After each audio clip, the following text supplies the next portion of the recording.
민수기 4장 34절에서 49절까지 말씀입니다. 모세와 아론과 회중의 지도자들이 고앗 자손들을 그 종족과 조상의 가문에 따라 계수하니 30세부터 50세까지 혐악에서 복무하고 봉사할 모든 자, 곧 그 종족대로 계수된 자가 2750명이니 이는 모세와 아론이 여호와께서 모세에게 명하신 대로 회막에서 종사하는 고앗인의 모든 종족 중 계수된 자이니라. 게르손 자손 중 그 종족과 조상의 가문을 따라 계수된 자는 30세부터 50세까지 회막 봉사에 참여하여 일할 만한 모든 자라. 그 종족과 조상의 가문을 따라 계수된 자는 2630명이니 이는 모세와 아론이 여호와의 명령대로 회막에서 봉사하는 게르손 자손의 모든 종족 중 계수된 자니라. 무라리 자손의 종족 중 그 종족과 조상의 가문을 따라 계수된 자는 30세부터 50세까지 회막에서 복무하고 봉사할 모든 자라. 그 종족을 따라 계수된 자는 3200명이니 이는 모세와 아론이 여호와께서 모세에게 명령하신 대로 무라리 자손들의 종족 중 계수된 자니라. 모세와 아론과 이스라엘 지휘관들이 레위인을 그 종족과 조상의 가문에 따라 다 계수하니 30세부터 50세까지 회막 봉사와 매는 일에 참여하여 일할 만한 모든 자, 곧 그 계수된 자는 8580명이라. 그들이 할 일과 짐 매는 일을 따라 모세에게 계수되었으되 여호와께서 모세에게 명령하신 대로 그들이 계수되었더라. 아멘. 민수기를 계속해서 보고 있습니다. 이 민수기라는 말은 여러 번 말씀드렸듯이 백성민, 수를 세는 숫자 수를 말하고 있습니다. 그래서 사람의 수를 세는 것, 그것을 민수기라고 헬라어로 septuaginta를 쓰는 그 시대부터 이 성경의 제목을 민수기로 썼던 것 같습니다. 앞에 말씀드렸듯이 히브리인들은 이 성경을 첫 단어를 써서 광야에서 이렇게 기억하고 있습니다. 그래서 이 민수기 가운데서도 각 지파, 가족, 사역의 자리, 그리고 나이 등을 다 분류합니다. 분류하고 그들을 다 셉니다. 그들을 센 이유는 뭐냐면 어디에 제대로 배치하기 위한 것이었습니다. 그 배치한다는 말은 뭘까요? 쉽게 말해서 임명한다는 것입니다. 위임한다는 것이죠. 일을 맡긴다는 것이죠. 그러니까 사람들을 헤아리고 그 헤아린 것을 확인하고 그리고 사명을 하나님께서 모세를 통하여 그들에게 주셨다 이 말입니다. 각자의 맡은 일을 주셨다는 거죠. 그러니까 하나님 오늘 우리를 부르셔서 예배자와 사명자로 삼으시는 것도 하나님께서 우리를 헤아리시고 우리에게 사명을 주신다는 것을 우리는 잊어서는 안 됩니다.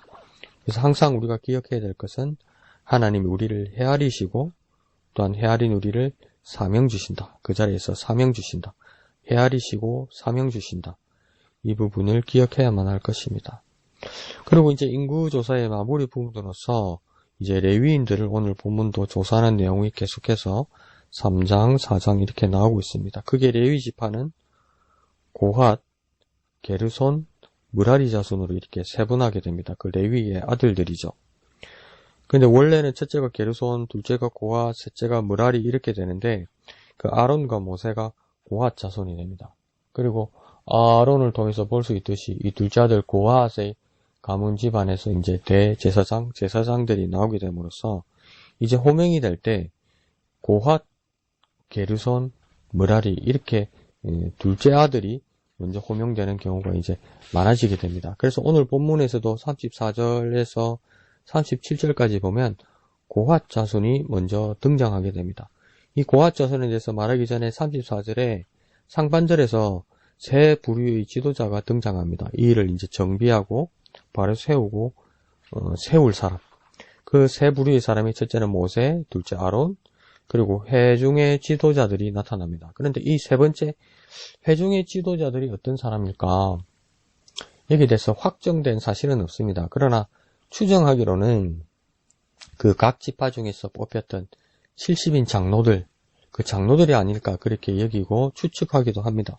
그래서 여기서 장로란 말은 영어로도 엘더라고 부르죠. 그 올드에서 형용사 올드에서 명사형으로 나온 엘더, 올드한 엘더, 그러니까 나이가 많은 사람을 이야기하는 겁니다. 그런데 고대 이스라엘에서는 나이가 든 사람들, 나이가 많은 사람들이 존경받는 어른들을 말하는 겁니다.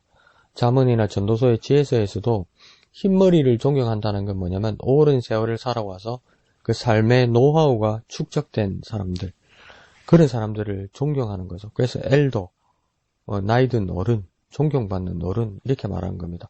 그래서 이들이 세월을 지내오면서 하나님이 주신 지혜를 가지고 그 70인 장로들을 특출나게 이야기할 수 있는 것은 그들이 하나님의 영에 감동해서 그 영적인 통찰력을 겸비한 사람들을 말하는 것이죠. 그러니까 이 회중의 지도자들은 장로, 나이가 든 어른, 또 하나님이 주신 지혜를 가진 자, 그리고 영적인 통찰력을 겸비한 사람, 이렇게 볼 수 있습니다. 그런데 충분히 이를 수행할 자격이 되는 것이죠. 그러니까 우리가 생각할 때 교회의 어른, 교회 지도자가 누구이냐, 영적인 권위를 또 가지기도 해야 합니다. 그와 더불어 뭡니까? 삶을 살아오면서 지혜가 있어야 하기도 하겠죠. 그러니까 영적인 권위와 지혜를 겸비한 사람입니다. 그러니까 오랜 시간도 필요하지만 나이의 계급을 타파한다 그러더라도 삶을 하나님의 눈으로 돌아볼 수 있는 그 지혜를 가진 사람이 되어야 됩니다.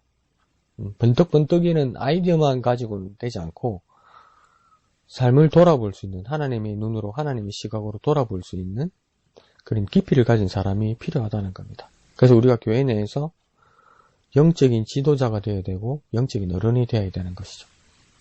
애들 말로 꼰대가 돼서는 안 된다는 말인데 이게 참 어려운 일입니다. 그래서 영적인 지도자가 되고 영적인 어른이 되자.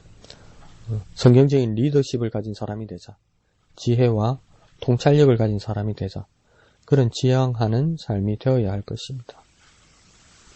자, 그래서 이 모세, 아론, 회중의 지도자들이 하는 일은 각 자손들을 계수하는 일이라고 이야기합니다. 그러니까 자손들을 계수한다. 카운팅 한다는 것이겠죠. 계수한다면. 그 사람들을 각각 카운팅하고 그 다음에 거기에 들어가 넘버를 달고 넘버를 단다는 것은 민수기에서 영어로 민수기를 넘버스 이렇게 말하죠. 넘버를 달고 그들의 숫자들을 세면서 이제 정비하는 과정이 나타나는 겁니다. 그러니까 첫 번째는 이들이 어떤 일을 했었다고 추정되냐면 해당되는 사람들을 찾았겠죠. find out 했을 것입니다. 첫 번째 사람들을 찾고 해당되는 사람들을 찾고 find out 하고 둘째는 뭡니까? 그 사람들의 수를 세웠다는 겁니다. 카운팅 했을 겁니다. 두 번째는요, 카운팅 그 수를 세고 세 번째는요, 그 책임의 자리에 등록시켰을 겁니다. 등록. 그 책임의 자리에 등록. 그러니까 뭐 한 걸까요? 멤버십을 만든 것이겠죠. 멤버십, 등록식. 그러니까 첫 번째 찾고 find out 하고 두 번째 수를 세면서 카운트하고 세 번째는 그러니까 등록시키면서 멤버십을 만들어 준 것입니다. 그러니까 하나님의 위대한 비전은 뭐냐면 하나님의 뜻에 적합한 사람을 하나님께서 찾으실 것입니다. 그건 하나님의 기준이죠. 그 하나님의 기준을 우리가 알 수 없다는 겁니다. 왜 그러냐면 나 같은 사람도 나같이 보잘것없고 자격 없는 사람도 하나님의 자녀가 되었다는 것은 그 하나님의 기준을 우리가 가늠할 수 없다는 겁니다. 그래서 우리가 그걸 통틀어서 그냥 이해할 수 없어서 뭐라고 부릅니까? 하나님의 신비고 하나님의 은혜라고 말하죠. 그 이상 우리가 뭐 해명할 방법이 없는 거죠. 그래서 하나님이 그 하나님의 기준으로 적합한 사람을 찾으십니다. 하나님이 파인드 아웃 하시고요. 하나님이 그 수를 세신다고 카운트 하신다는 걸 뭐냐면 모으십니다. 그 하나님이 필요한 곳에 그 공동체에 하나님께서 두 번째 모으시죠. 그리고 세 번째 등록시킨다는 것은 또 어떻게 말씀드릴 수 있을까요? 사명을 주신다는 것이죠. 하나님께서 우리를 찾으시고 하나님께서 우리를 불러 모으시고 우리를 등록시키면서 우리에게 사명을 주신다는 겁니다. 우리에게 일을 맡기신다는 겁니다. 그러니까 우리의 입장으로 한번 하나님을 바라보면 자격이 없는 나를 부르시고 나를 등록시키신다면 하나님 나에게 사명 주실 때 그게 얼마나 영광스럽고 얼마나 충성을 다하고 오늘 얼마나 목숨을 다해서 헌신하겠습니까? 그러니까 우리가 교회에서 하나님 나라를 위하여 우리가 충성하지 않고 헌신하지 않는다는 것은 하나님의 은혜를 제대로 우리가 깨닫지 못하고 있다는 겁니다. 그래서 다시 돌아가서 하나님의 은혜가 무엇인지, 하나님이 왜 나 같은 사람을 사랑하셨는지 정확하게 명답과 정답을 찾지는 못하더라도 내 삶을 돌아보고 묵상하는 삶이 정말 필요하죠. 그래서 우리가 하나님 앞에 이제 나타나야 할 반응은 뭐냐면, 하나님이 나를 찾으실 때 응답하고, 부르실 때 순종하고, 또 사명 주실 때 어떻게 해야 되겠습니까? 충성을 다하고 헌신해야 하는 것입니다. 자, 오늘 35절에 보면 이 레위인들이 일하는 자리의 장소가 나옵니다. 그 장소가 회막이라고 이야기합니다. 그러니까 이 회막, 장막, 성막, 다 청막, 텐트를 말하는 것이죠. 그런데 오늘 본문에서 특별히 회막이라고 말하는 이유는 뭐냐면, 영어로 말하면 회막은 텐트 오브 미팅이죠. 텐트 오브 미팅. 그러니까 만남의 천막, 만남의 자리라는 것입니다. 그러니까 이 회막에서는 하나님과 백성이 만나는 자리라는 것이죠. 그 일을 수행하는 자가 지금 레위인들이라는 것입니다. 그래서 레위인들이 하는 일을 35절 가운데 보면 복무하고 봉사한다 이렇게 말하고 있습니다. 그래서 복무한다는 뜻은 무엇이냐면, 가만히 살펴보면 자신이 임무, 자신의 사명에 대해서 힘을 써서 일하는 걸 말하는 겁니다. 그러니까 여기서 키포인트는 힘을 쓴다는 겁니다. 그냥 넉놓고 뭐 저절로 되기를 원하거나 내가 관전하거나 안일하거나 나태한 태도로는 복무할 수 없습니다. 복무에는 힘이 들어가야 됩니다. 힘을 써야 되는 겁니다. 나중에 일을 마치고 피곤할지언정, 탈진할지언정 힘을 써서 해야 되는 겁니다. 그리고 봉사한다는 말은 뭐냐면 받들어 헌신적으로 일한다는 것입니다. 받들어야 되니까 뭔가 위에서 받들 수는 없겠죠. 밑에서 받드는 것이죠. 겸손한 자리에서 겸손한 자세로 겸손한 마음으로 섬겨야 한다는 것입니다.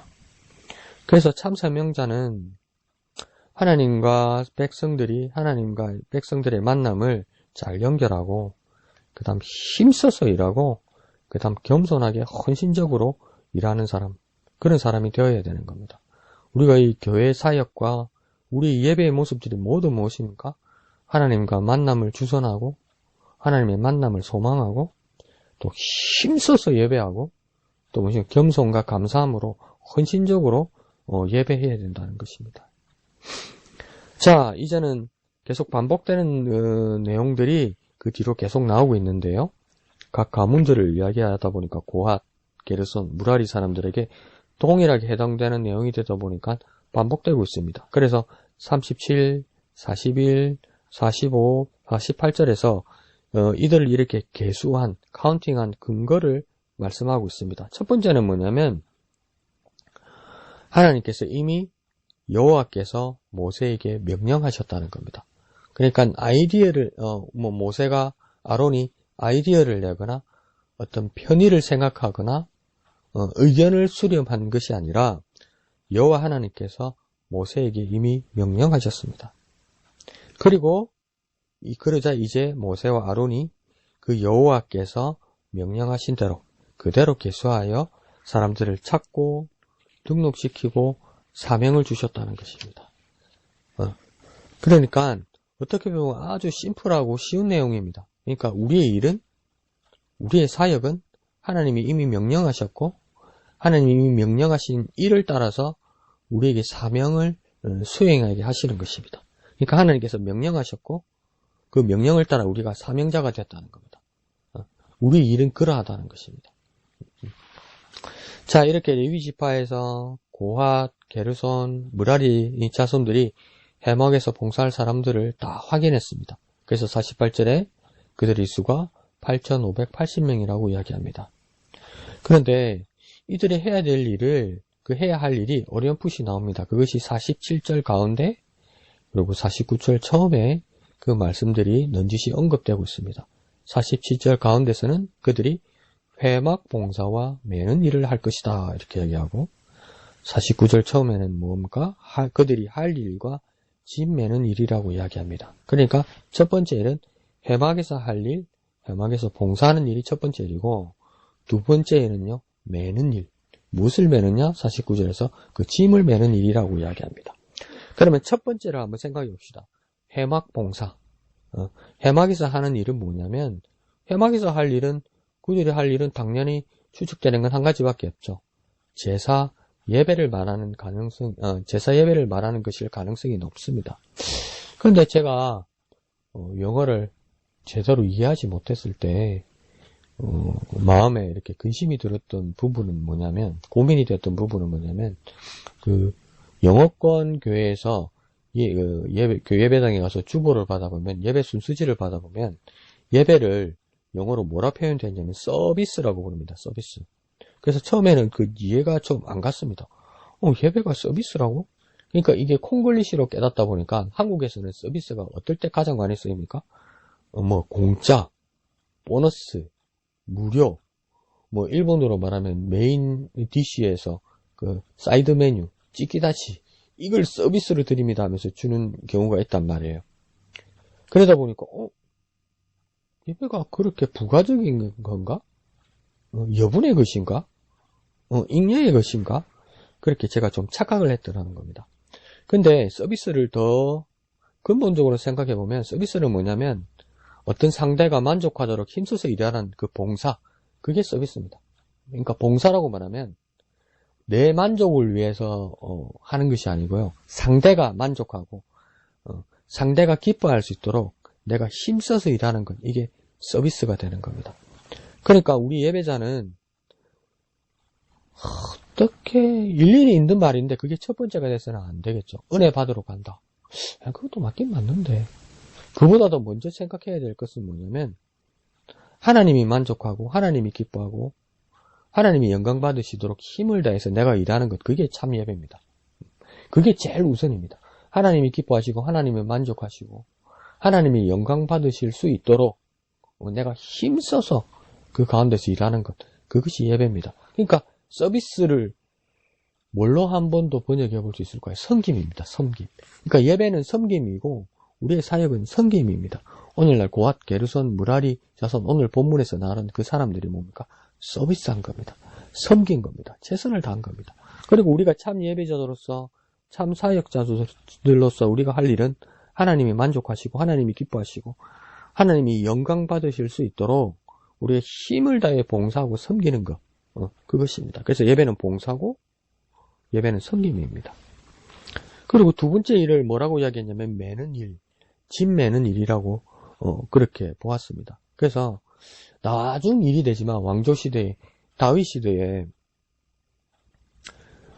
하나님의 궤를 이제 예루살렘 성 안으로 모셔드리려고 이제 다윗이 준비를 하죠. 그래서 기존 집에 있었던 그 자녀들 우사와 베레스가 그 하나님의 궤를 모셔드리는 일에 그 쓰임을 받습니다. 그런데 이들이 하나님의 궤를 어디에 모셨냐면 수레에 실었죠. 그 수레에 실어서 이렇게 이제 옮겨가다가 수레가 이렇게 흔들리다 보니까 궤가 이렇게 떨어질 것 같으니까 우사가 그걸 손으로 잡다가 하나님이 분노와 치심을 받아서 죽게 됩니다. 그래서 우리는 어떻게 생각했냐면 그 위대하신 하나님을 나약하게 보았기 때문에 하나님을 경홀히 만홀히 여겼기 때문에 우사가 죽었다. 그렇게 말하기도 하지만 상세히 한번 오늘 본문과 또 이 민수기 내용들을 보면 처음 출발부터 이들이 잘못된 것을 우리가 발견하게 됩니다. 이거 뭐냐면 고핫 자손은 성전 가운데서도 그 기구들, 법궤와 이 기구들을 옮기는 일을 하게 되는데 다른 게르손과 무라리 자손들은 성막의 그 주위들을 옮길 때 수레를 가지고 옮기게 되어 있었습니다. 사이즈도 크고 규모도 크고 그 외부의 것들이니까. 근데 지성소에 있는 성소 주위에 있는 가장 중요한 것들은 수레에 실지 말라고 이야기했습니다. 고핫 자손들이 어깨에 메어서 옮겨야 하는 겁니다. 그런데 그냥 그 당시에 다윗과 그 사람들이 아이디어를 냈단 말이에요. 자기 생각을 가지게 되었단 말이에요. 그러다 보니까 하나님의 마음이 아니고 자기 마음으로 하나님이 만족하길 바랬단 말이에요. 그 출발이 그랬기 때문에 어깨에 메어 옮겨야 할 것을 수레에 싣고 자기 아이디어, 자기들의 생각대로 하나님이 섬김받기를 원했다는 것. 그래서 하나님께서 그걸 거절하시고 하나님께서 거기에 대해서 분노하신 겁니다. 그러니까 이 고핫 조선은 해막에서 봉사하면서 하나님의 성전기구를 어깨에 메어서 옮겨야 됩니다. 그리고 이와 같이 우리의 예배는 힘을 다해 짐을 매듯이 헌신하는 것이 예배입니다. 그러니까 예배는 저절로 앉아서 관전하거나 감상하는 것이 아니라 내가 감당하고 담당해야 할 일이라는 겁니다. 그 일에 책임을 지고 그것을 완수해내야만 하는 것입니다. 그러니까 어쩌면 예배 외에 우리의 삶의 자리에서도 감당해야 하는 것이죠. 달리 생각하면 우리 사역과 우리 예배와 우리의 모든 것들은 메어야 할 십자가와 같은 겁니다. 이 십자가는 무겁고 힘든 거죠. 예수님 당시에도 그 골고다 언덕을 올라가야 되는데 이미 채찍을 많이 맞아서 출혈도 많고 탈진이 많은 상황에서 그 골고다 언덕으로 올라가는데 그 십자가의 무게가 한 70kg 가까이 됐다고 이야기하거든요. 그러니까 멀쩡한 저도 그 한 번에 못 메고 가요. 그러니까 20포대 쌀이라도 세포대 반이잖아요. 40kg 2포대를 옮기기 힘들거든요. 그러니까 어떻게 되겠습니까? 우리에게 십자가라는 건 힘이 들지만, 힘이 들어서 괴롭다고 말할 수도 있지만 힘을 써야 된다는 겁니다. 힘을 써야 돼요. 우리의 사역과 우리의 예배는 힘을 써야 됩니다. 짐을 매듯이 힘을 써야 돼요. 요양하거나 휴양하거나 명상하거나 감상하러 온 것이 예배가 아니고 우리 하나님 일이 아니라는 것이죠. 그래서 예수님도 그렇게 말씀하셨죠. 누구든지 나를 따라오려거든 곧 내 제자가 되려거든 자기를 부인하고 자기 십자가를 지고 나를 따를 것이다. 이렇게 말씀하셨어요. 각자에게 십자가가 있다고 말씀하셨어요. 그리고 각자의 아이디어가 아니라 주님을 따라야 된다고 얘기했어요.